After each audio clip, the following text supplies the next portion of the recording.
This is Mukund Lal and you are watching my YouTube channel e chemistry Pathshala. तो बच्चों, पिछले video में हमने देखा था कि states of matter, solid, liquid, gas क्या होते हैं, उसकी कैरेक्टरिस्टिक्स क्या होती है और इनके बहुत सारे हम कैरेक्टरिस्टिक्स के बारे में स्टडी किए। लेकिन इस वीडियो में हम बात करेंगे कि क्या स्टेट ऑफ मैटर को चेंज कर सकते हैं, जैसे सॉलिड को लिक्विड में, लिक्विड को गैस में, फिर गैस को लिक्विड में, लिक्विड को सॉलिड में क्या चेंज किया जा सकता है। अगर यस चेंज किया जा सकता है तो कौन कौन से फैक्टर हैं जो इसको इफेक्ट डालते हैं। तो माय डियर स्टूडेंट, इस वीडियो में हम बात करने वाले हैं वो जो दो फैक्टर हैं, प्रेशर और टेम्परेचर की। तो पहले हम बात करेंगे टेम्परेचर की। टेम्परेचर कैसे इफेक्ट डालता है स्टेट ऑफ कन्वर्ट करने के लिए। तो बच्चों, टेम्परेचर को मेजरमेंट करने के लिए हमारे पास तीन स्केल है, सेल्सियस, फारेनहाइट एंड केल्विन। अब बात है कि ये सारे टेम्परेचर भी हम क्या एक दूसरे में कन्वर्ट कर सकते हैं। जैसे अगर मुझे सेल्सियस में दिया तो क्या हम फारेनहाइट में चेंज कर सकते हैं, या फारेनहाइट है तो केल्विन में चेंज कर सकते हैं। यस, बिल्कुल कर सकते हैं। इसके लिए हमारे पास एक रिलेशन है, F equal to Fahrenheit equal to 9/5 C plus 32। अब देखिए C क्या है सेल्सियस में। जैसे सपोज ह्यूमन बॉडी का टेम्परेचर जो है 37 डिग्री सेंटीग्रेड होता है, मुझे इसको फारेनहाइट में चेंज करना है तो हम कैसे चेंज कर सकते हैं। F equal to 9/5 into 37 plus 32। तो इसको मल्टीप्लाई करेंगे और इसको जब डिवाइड करेंगे तो हमारा आ जाएगा 66.6 प्लस 32। अगर इनको ऐड कर दें तो हमारे पास आ जाएगा 98.6। ये हमारा फारेनहाइट में चेंज हो गया। तो अगर हम फारेनहाइट में है तो हम सेल्सियस में भी चेंज कर सकते हैं। तो इस तरीके से हम सेल्सियस को फारेनहाइट में चेंज कर सकते हैं। और माय डियर स्टूडेंट, अगर हम सेल्सियस को केल्विन में चेंज करना चाहें या सेल्सियस को केल्विन में चेंज करना चाहें तो केल्विन में हम लिख सकते हैं 273.15 प्लस सेल्सियस। जैसे ह्यूमन बॉडी का टेम्परेचर 37 डिग्री सेंटीग्रेड है, इसको हमको केल्विन में चेंज करना है तो केल्विन में हो जाएगा 273.15 प्लस 37। ऐड अप कर लेंगे,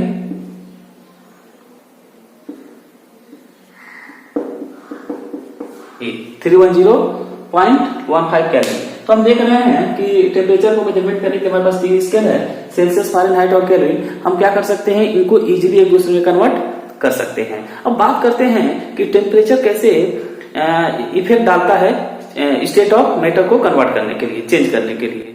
लैटेंट हीट ऑफ फ्यूजन को हम कैसे डिफाइन कर सकते हैं, the amount of energy required of 1 kg solid change into liquid is called latent heat of fusion. यानी 1 kg सॉलिड को लिक्विड में चेंज करने के लिए जितना एनर्जी हम लगाते हैं वो एनर्जी हमारा कहलाता है latent heat of fusion. Ice के केस में लैटेंट हीट ऑफ फ्यूजन है 80 किलो कैलोरी पर केजी।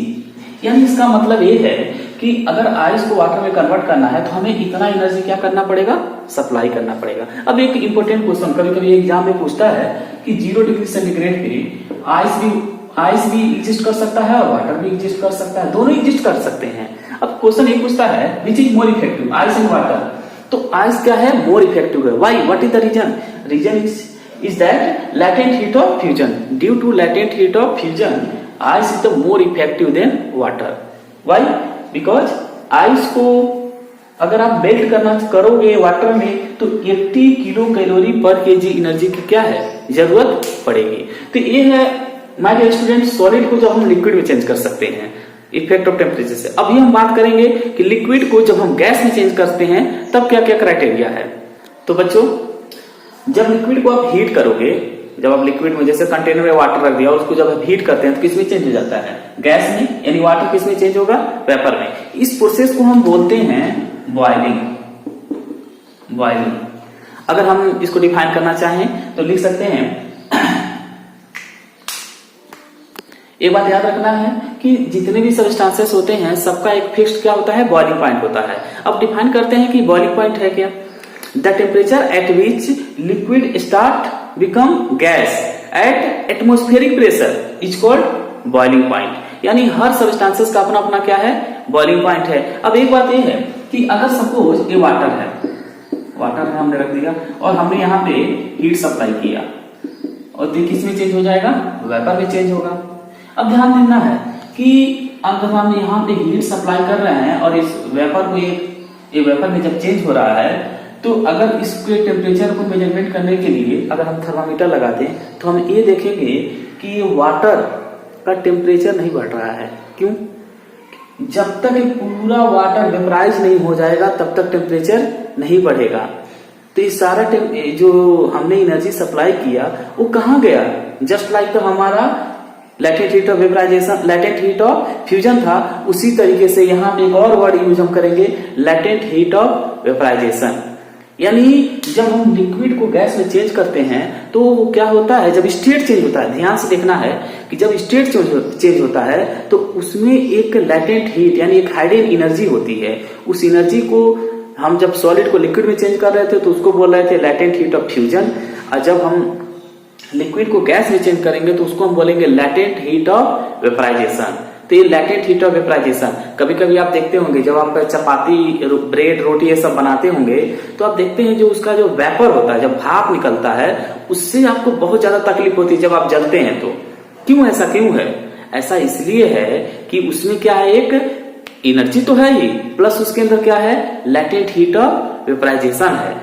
यानी अगर हम लैटेंट हीट ऑफ वेपराइजेशन को डिफाइन करना चाहें तो हम कैसे डिफाइन कर सकते हैं कि 1 kg लिक्विड को गैस में चेंज करने के लिए जितना एनर्जी की जरूरत पड़ेगी उस एनर्जी को हम बोलेंगे लैटेंट हीट ऑफ वेपराइजेशन। यानी हम इसको लिख सकते हैं the amount of energy required to change 1 kg liquid into gaseous state is called latent heat of vaporization. Water के केस में latent heat of vaporization 540 kilo calorie per kg है। सोच रहे हैं कितना ज्यादा एनर्जी है। आइस का कितना था, 80 किलो कैलोरी पर केजी, लेकिन वेपर का कितना है, 540 किलो कैलोरी पर केजी। यही रीजन है कि जब हम वेपर से जलते हैं तो हमें बहुत क्या होता है, दर्द होता है। इस बात को आप याद रखेंगे और ये बहुत इंपॉर्टेंट है एग्जाम के पॉइंट ऑफ व्यू से। एक बात और मैं डियर स्टूडेंट मैं आपको बता दूं कि हर सबस्टांसेस का एक फिक्स क्या है, बॉइलिंग पॉइंट है। हर सबस्टांसेस का एक फिक्स बॉइलिंग पॉइंट है। अब देखिए कोई भी प्योर सबस्टांस है, जैसे आप बात कर रहे हैं, चलिए बात करता हूं मैं दूध की, मिल्क की। मिल्क को जब आप गर्म करते हैं तो ऊपर आता है, तो ऊपर आता है तो अगर आप उसमें वो क्या हो रहा है, वो उस टेम्परेचर का ही उसका क्या है, बॉइलिंग पॉइंट है। अगर हम उसमें थोड़ा सा शुगर ऐड कर दें तो क्या हो जाएगा, डाउन हो जाएगा, शांत हो जाएगा। यानी इसका मतलब ये है कि ध्यान दीजिए कि जब कोई भी लिक्विड में, किसी भी लिक्विड में कोई सब्सटेंसेस जब ऐड कर देते हैं तो उसका बॉइलिंग पॉइंट क्या हो जाता है, इंक्रीज हो जाता है। ये आप याद रखेंगे। जैसे वाटर है, वाटर का बॉइलिंग पॉइंट क्या है, 100 डिग्री सेंटीग्रेड। सपोज लेकिन अगर हम उसमें शुगर ऐड कर दें तो अब इसका जो वाटर का बॉइलिंग पॉइंट है अब 100 प्लस होगा। अब कितना होगा वो डिपेंड करेगा नेचर ऑफ सबस्टेंसेस से, बट ये क्या है, 100 प्लस होगा। तो एक बात आपको याद रखना है क्या, कि किसी भी लिक्विड में जब हम किसी सॉलिड को या किसी भी मैटर को, सबस्टेंसेस को ऐड कर देते हैं तो उसका बॉइलिंग पॉइंट क्या हो जाता है, इंक्रीज हो जाता है। तो बच्चों एक बात तो अब क्लियर हो गया कि स्टीम से जलने में हमें क्या होता है, ज्यादा दर्द होता है। किससे कंपेयर में, अगर हम गर्म पानी और स्टीम दोनों में किसकी एनर्जी ज्यादा होगी, स्टीम की। वाई, बिकॉज उसके अंदर क्या है, लैटेंट हीट ऑफ वेपराइजेशन। उसकी वैल्यू क्या होती है, 540 किलो कैलोरी पर केजी। अभी हम बात करने जा रहे हैं इफेक्ट ऑफ प्रेशर की। तो इफेक्ट ऑफ प्रेशर की देखिए, अगर हम देखिए अभी तक हमने क्या है, इफेक्ट ऑफ टेम्परेचर देखा है। इफेक्ट ऑफ टेम्परेचर हमने क्या किया, जब सॉलिड पे लगाया तो लिक्विड में चेंज हुआ, लिक्विड पे लगाया तो गैस में चेंज हुआ। अब अपोजिट करेंगे। अब गैस के जो पार्टिकल्स हैं, हमने प्रेशर बढ़ाया, तो जब प्रेशर हम बढ़ाएंगे तो उसके जो पार्टिकल्स हैं वो क्या होंगे, पास पास आएंगे। अब जब पार्टिकल्स पास पास आएंगे तो उनका अट्रैक्शन फोर्स क्या हो जाएगा, इंक्रीज हो जाएगा। और जब इंक्रीज होगा तो उनका स्टेट क्या होगा, चेंज होगा। तो गैस को जब हम प्रेशर अप्लाई करते हैं तो किसमें चेंज हो जाता है, लिक्विड में। इस गैस को लिक्विड में चेंज होने के प्रोसेस को हम क्या बोलते हैं, कंडेंसेशन। गैस का लिक्विड में चेंज होना क्या कहलाता है, कंडेंसेशन। वहीं अगर लिक्विड को सॉलिड में चेंज करें, अब लिक्विड को और प्रेशर लगाया तो पार्टिकल्स क्या है, और पास पास आ गए। जब और पास आ जाएंगे तो ये किसमें चेंज हो जाएगा, सॉलिड में चेंज हो जाएगा। तो लिक्विड का सॉलिड में चेंज होना क्या कहलाता है, फ्रीजिंग कहलाता है। तो हम ये देख रहे हैं टेम्परेचर बढ़ाने पे सॉलिड किसमें चेंज होता है, लिक्विड में। तो इसको हम क्या बोल रहे थे, सॉलिड को लिक्विड में चेंज होना क्या बोलते हैं, मेल्टिंग पॉइंट या मेल्टिंग बोलते हैं, इसको हम मेल्टिंग बोलते हैं। और लिक्विड का गैस में चेंज होना क्या कहलाता था, बॉइलिंग कहलाता था। तो यहाँ पे आपको 4 प्रोसेस दिख रहा है, सॉलिड को लिक्विड में चेंज करना मेल्टिंग, लिक्विड को गैस में चेंज करना बॉइलिंग, गैस को लिक्विड में चेंज करना कंडेंसेशन, और लिक्विड को वापस सॉलिड में चेंज करना फ्रीजिंग। ये 4 प्रोसेस आप याद रखेंगे। और लेटेंट हीट ऑफ फ्यूजन और लेटेंट हीट ऑफ वेपराइजेशन आप ये याद रखेंगे। माय डियर स्टूडेंट, आज हम एक और टॉपिक की बात कर रहे हैं, एक और प्रोसेस सब्लिमेशन।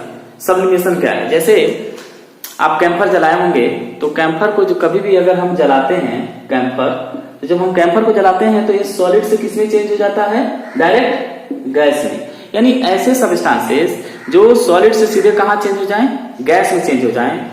एक्चुअली होना क्या चाहिए, सॉलिड को लिक्विड में, लिक्विड से क्या होना चाहिए, गैस में। लेकिन कोई भी सब्सटेंस जब डायरेक्ट सॉलिड से कहां चेंज हो जाए, गैस में चेंज हो जाए, तो इस तरह के सब्सटेंसेस को हम बोलते हैं सब्लिमेटेड सब्सटेंसेस। और इस प्रोसेस को हम बोलते हैं सब्लिमेशन।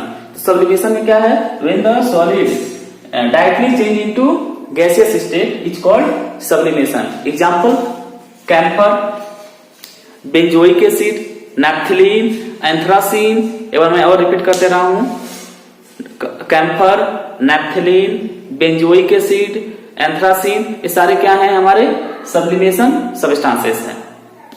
तो बच्चों एक प्रोसेस और बात करते हैं हम इवेपोरेशन की। अब देखिए इवेपोरेशन क्या होता है कि जब हम लिक्विड को किस में चेंज करते हैं, गैस में।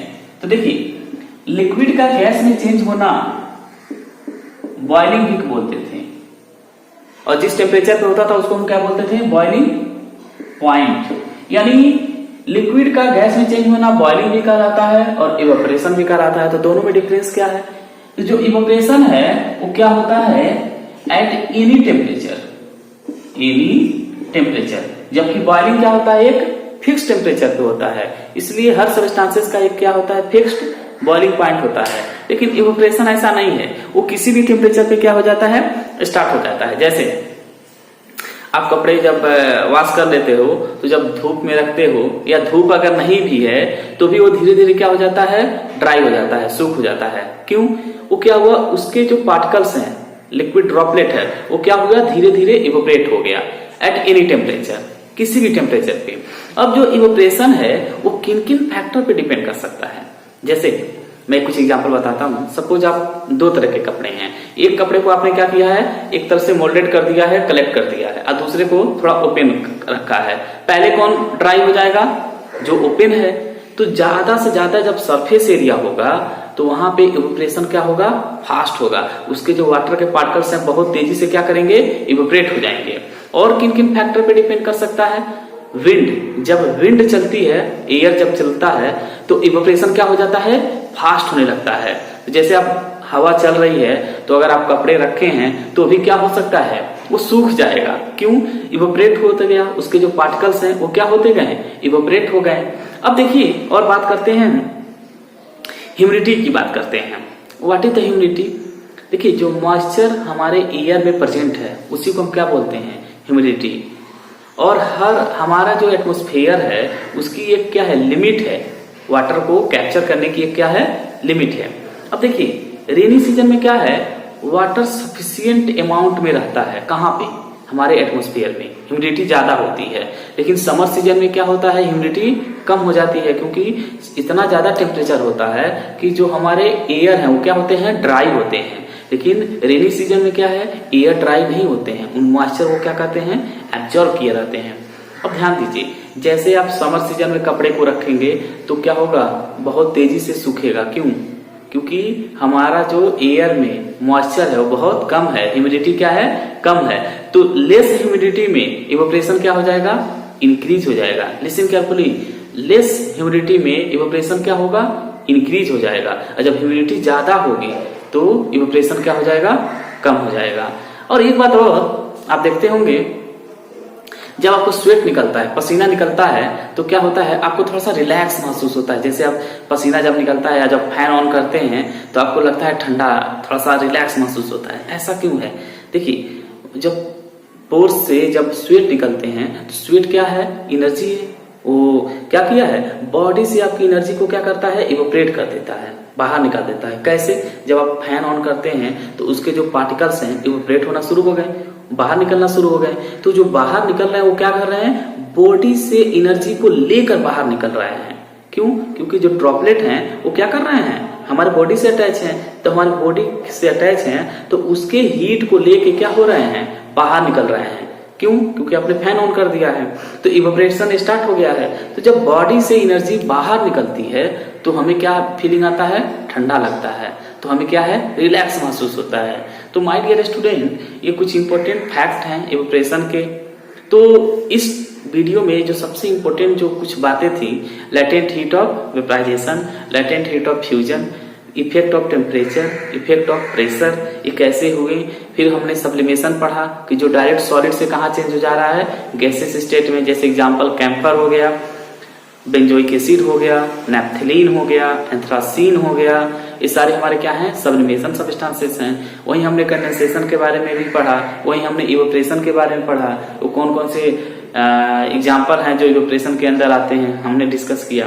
एक बात और थोड़ा सा याद रखेंगे आप, क्या प्रेशर से स्टेट चेंज कर सकते हैं। तो अभी हमने देखा, हाँ, अगर सपोज हमको गैस को लिक्विड में चेंज करना है, गैस को हम लिखते हैं, गैस को लिक्विड में क्या करना है, चेंज करना है प्रेशर अप्लाई करके। देखिए ये थोड़ा सा हाई लेवल का थ्योरी है, इसको आप क्लास 11 में ज्यादा डिटेल से पढ़ेंगे, लेकिन मैं थोड़ा सा यहाँ पे डिस्कस कर दे रहा हूँ कि जब आप प्रेशर अप्लाई करेंगे गैस पे तो वो क्या होगा, लिक्विड में चेंज होगा। लेकिन देखिए एक कंडीशन है,